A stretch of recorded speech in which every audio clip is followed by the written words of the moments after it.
Hello students, welcome back to our channel GT Coaching Classes. So in this video we will start with the first chapter of history and इसके कुछ important points है वो भी हम लोग mark करने वाले हैं.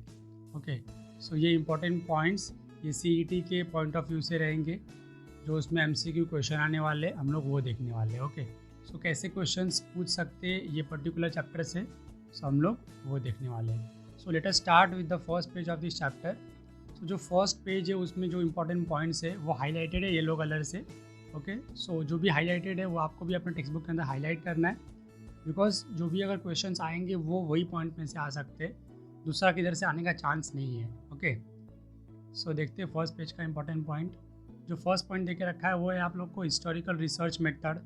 अभी देखो जो यहाँ पे आपको ये देके रखा हुआ है ये इंट्रोडक्शन है पूरा, तो इसमें कुछ भी आपको MCQ जैसा कोई क्वेश्चंस नहीं आ सकता है. ओके एंड देन जो ये वाला देके रखा है हिस्टोरिकल रिसर्च मेथड, इसमें भी MCQ के पॉइंट ऑफ व्यू से तो क्वेश्चंस नहीं आ सकते, बट आप एक बार इसको गो थ्रू कर ले, बिकॉज ये थियोरी के लिए मोस्ट इंपॉर्टेंट क्वेश्चन था, इसके लिए आपको ये एक बार गो थ्रू कर लेना है. Okay then moving on to page number second.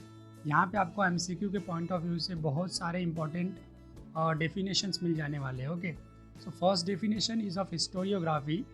So what is that, let us see. The writing of critical historical narrative is known as historiography. So ये आपको याद रखना है. क्या इसमें देखे रखा हुआ है, writing of critical historical narrative is known as historiography. So अगर हिस्ट्री लिख रहे हैं हम लोग एंड वो भी इंपॉर्टेंट इवेंट्स जो हो चुके हैं, तो उसको हम लोग क्या बोलते हैं, historiography. And the scholar who rights such a narrative, ऐसा नैरेटिव मतलब आपको मालूम है एक स्टोरी टाइप होता है. ओके सो जो स्कॉलर जो पर्सन लिखेगा उसको हम लोग क्या बोलते हैं, हिस्टोरियन. सो ये दो इंपॉर्टेंट पॉइंट है. Okay then moving on to next part, that is modern historiography. So modern historiography में से कौन से इंपॉर्टेंट पॉइंट है वो भी देख लेते हैं. इसमें जो फर्स्ट एंड फॉरमोस्ट जो इंपॉर्टेंट पॉइंट है वो देख के रखा हुआ है, characteristics of modern historiography. But ये आपके थियोरी पॉइंट ऑफ व्यू से था, सो इसके लिए MCQ में तो आपको ज़रा कुछ इंपॉर्टेंट है नहीं, बस आप एक बार इसको गो थ्रू कर ले, एक बार रीड कर ले, बस उतना ही बहुत है. बट हाँ इसके एंडिंग में जो आपको देखे रखा हुआ ना वो मोस्ट इंपॉर्टेंट है, that is origin of the word history. So ये ग्रीक टर्म है, आपको ये याद रखना है. And this history term was first use by Herodotus in his book the histories. तो ये आपको दो टर्म याद रखना है, दो पॉइंट याद रखना है. Okay then moving on to next part.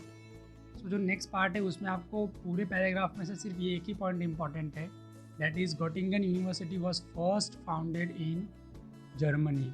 First founded बोलो या फिर फाउंडेड बोलो, बिकॉज इसका कोई और ब्रांच तो है नहीं. Okay so Göttingen university was founded in Germany. So ये इंपॉर्टेंट पॉइंट है. ओके देन जो नेक्स्ट है आपको वो दिया हुआ नोटेबल स्कॉलर्स.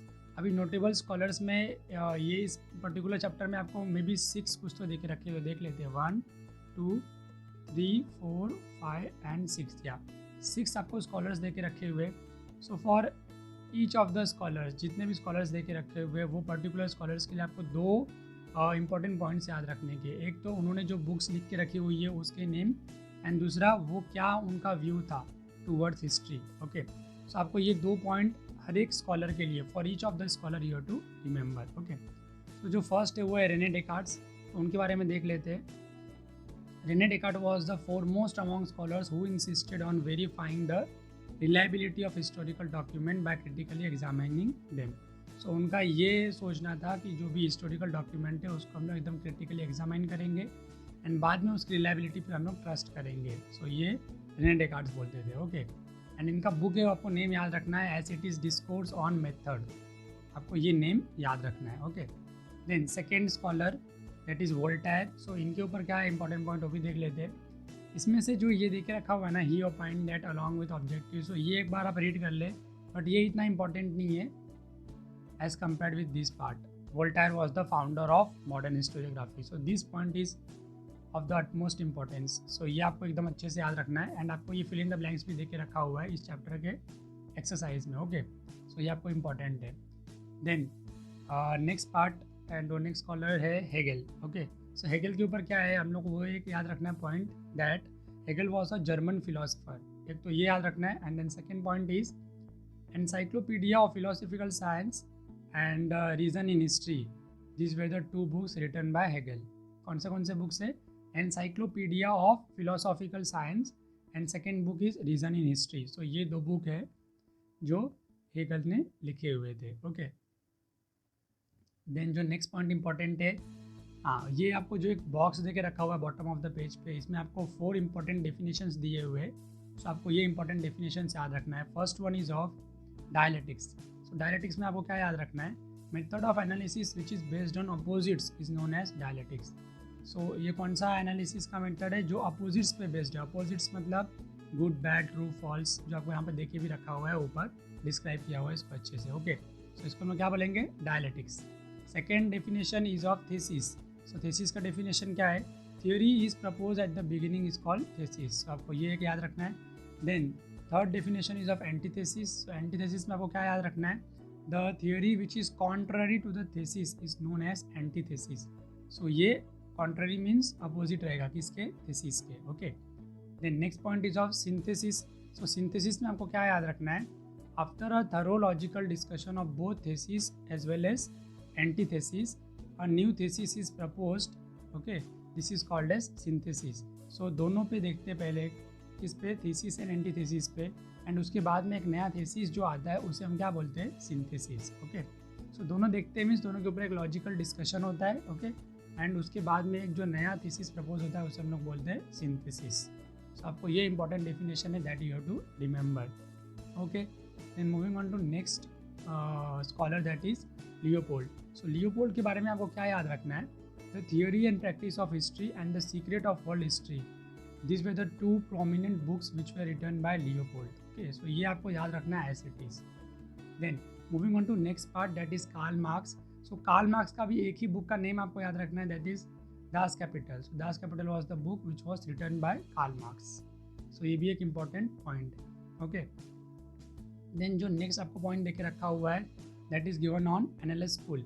सो जो एनएलएस स्कूल है उसमें आपको क्या याद रखना है, इसका ऑनसेट मीन्स कभी स्टार्ट हुआ था ये। At the onset of the 20th century a new school of historiography arose in France which is known as Annales school.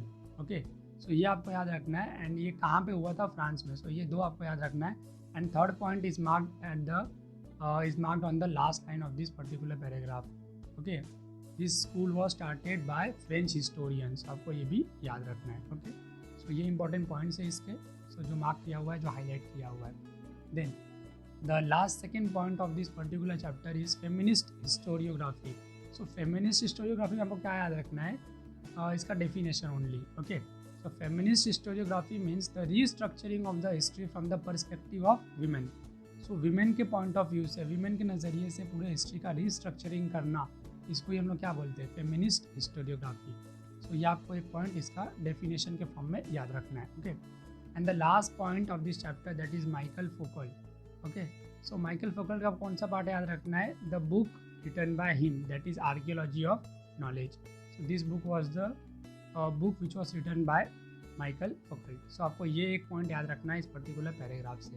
Okay, so ये भी आप एक पॉइंट याद रख सकते हैं, he called his book, he called his method, इसको मैं हाईलाइट कर दे रहा हूँ। So he called his method the archaeology of knowledge. So उन्होंने अपने मेथड को भी क्या बोला था, आर्कियोलॉजी ऑफ नॉलेज।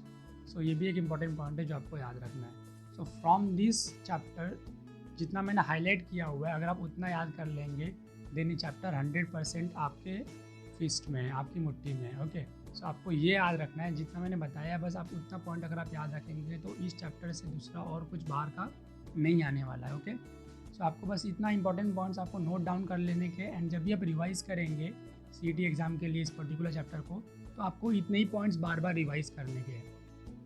उससे आपका जो टाइम है वो सेव हो जाएगा, बिकॉज अभी मोस्टली आपको ज़्यादा से ज़्यादा आपको रिवीजन करना क्या है, साइंस का एंड मैथ्स का। Okay, so history and geography के जो भी इंपॉर्टेंट पॉइंट्स है सिर्फ आपको वो मिनिमम टाइम स्पैन में आपको कवर अप कर लेने के। ओके, सो जो मैं मार्क करते जा रहा हूँ अगर आप उतना पढ़ लेंगे so it will be more than enough for this particular chapter as well as for the upcoming chapters. Okay, and इसके बाद में जब वो काम करना हो क्या करना है, जो इस वीडियो के डिस्क्रिप्शन में ऑलरेडी हम लोगों ने क्वेश्चन बैंक प्रोवाइड किया हुआ है, so that you have to download and you have to start solving that particular question bank. And ऐसे ही हम लोग हर वीडियो के डिस्क्रिप्शन में डालते हैं क्वेश्चन बैंक, सो आपको वो डाउनलोड करके उसको सॉल्व करने का प्रैक्टिस करना है।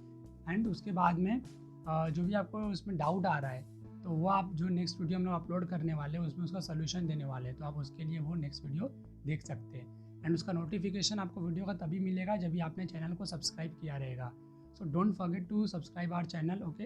एक बार आप सब्सक्राइब कर लेंगे तो उसके बाजू में जो नोटिफिकेशन का बेल आइकन रहता है आप वो ज़रूर प्रेस करें, तभी आपको नोटिफिकेशन मिलता रहेगा, okay. So we will see you in the next video. Till then, good bye.